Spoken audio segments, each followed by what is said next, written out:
जोधपुर में पीएम उषा प्रायोजिक अंतर्राष्ट्रीय सम्मेलन का शुभारंभ अवैध घुसपैठ और जनसांख्यिक बदलाव पर मंथन जय नारायण व्यास विश्वविद्यालय के विधि संकाय एवं सीमाजन कल्याण समिति के तत्वावधान में पीएम उषा प्रायोजिक 3 दिवसीय अंतर्राष्ट्रीय सम्मेलन का विधिवत शुभारंभ किया गया। उद्घाटन सत्र में राजस्थान उच्च न्यायालय जोधपुर के कार्यवाह मुख्य न्यायाधीश संजीव प्रकाश शर्मा ने मां सरस्वती की पूजा अर्चना कर कार्यक्रम का उद्घाटन किया। अतिथियों का पारंपरिक राजस्थानी अंदाज में साफा एवं दुपट्टा ओढ़ाकर स्वागत किया गया। राजस्थान सरकार के अतिरिक्त महाधिवक्ता बंशीलाल भाटी ने सम्मेलन की रूपरेखा प्रस्तुत करते हुए आगामी 3 दिनों में आयोजित होने वाले सत्रों एवं गतिविधियों की जानकारी दी। उन्होंने सीमाजन कल्याण समिति द्वारा सीमांत क्षेत्रों में किए जा रहे कार्यों पर भी प्रकाश डाला। मुख्य अतिथि संजीव प्रकाश शर्मा ने अपने उद्बोधन में कहा कि अवैध घुसपैठ को रोकना सरकार का संवैधानिक दायित्व है। उन्होंने कहा कि समय समय पर उच्चतम न्यायालय ने सरकार को इस संबंध में आवश्यक कदम उठाने के निर्देश दिए। एनआरसी से जुड़े मामलों का उल्लेख करते हुए उन्होंने कहा कि अवैध घुसपैठ पर प्रभावी नियंत्रण के लिए ठोस नीतिगत कदम आवश्यक है।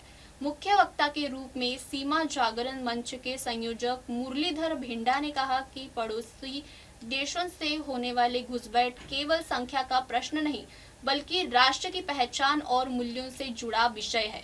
उन्होंने कहा कि अवैध घुसपैठ देश की संप्रभुता के लिए गंभीर चुनौती है और इसके समाधान हेतु स्पष्ट सीमा नीति आवश्यक है। उन्होंने 3D नीति डिटेक्ट, डिलीट और डिपोर्ट का उल्लेख करते हुए कहा कि सरकार अवैध घुसपैठ रोकने के लिए कठोर कदम उठा रही है। संस्थागत शोधों का हवाला देते हुए उन्होंने कहा कि देश में लगभग 10 मिलियन अवैध घुसपैठ के निवास का अनुमान चिंताजनक है।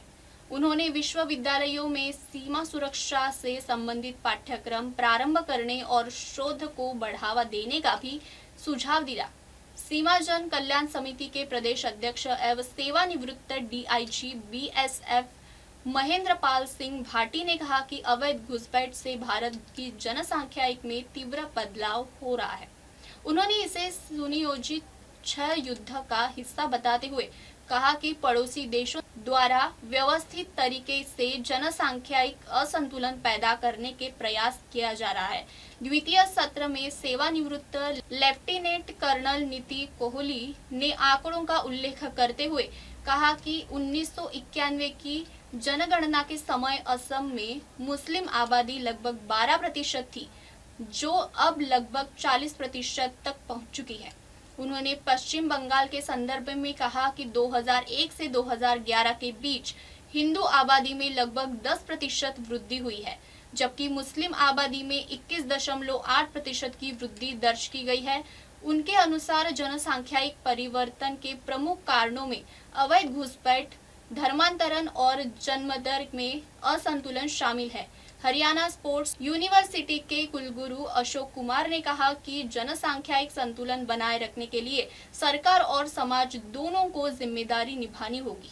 बहुआयामी चुनौतियों से सतर्क रहने की आवश्यकता सत्र की अध्यक्षता कर रहे लेफ्टिनेंट जनरल विष्णु कुमार चतुर्वेदी ने कहा कि भारत समक्ष तकनीकी चुनौतियां, सूचना युद्ध, राजनीतिक अस्थिरता, जनसांख्यिक असंतुलन और मल्टी फ्रंट ऑपरेशन जैसी कई चुनौतियां हैं। इनसे निपटने के लिए समग्र राष्ट्रीय दृष्टिकोण आवश्यक है। कार्यक्रम की अध्यक्षता कर रहे विश्वविद्यालय के कुलगुरु पवन कुमार शर्मा ने सभी आगंतुकों का स्वागत करते हुए आवश्यक दिया कि विश्वविद्यालय सीमा सुरक्षा से संबंधित पाठ्यक्रम प्रारंभ करने का प्रयास करेगा। विधि संकाय के अधिष्ठाता ने अंत में धन्यवाद ज्ञापन किया। अंत तकनीकी सत्र में देश विदेश से आए शोधार्थियों ने अपने शोध पत्र प्रस्तुत किए। प्रथम दिवस का समापन सामूहिक भोजन के साथ हुआ। जोधपुर से अंकित पुरोहित की खास रिपोर्ट। आप देख रहे हैं एमएनएस न्यूज़, सच जरूर।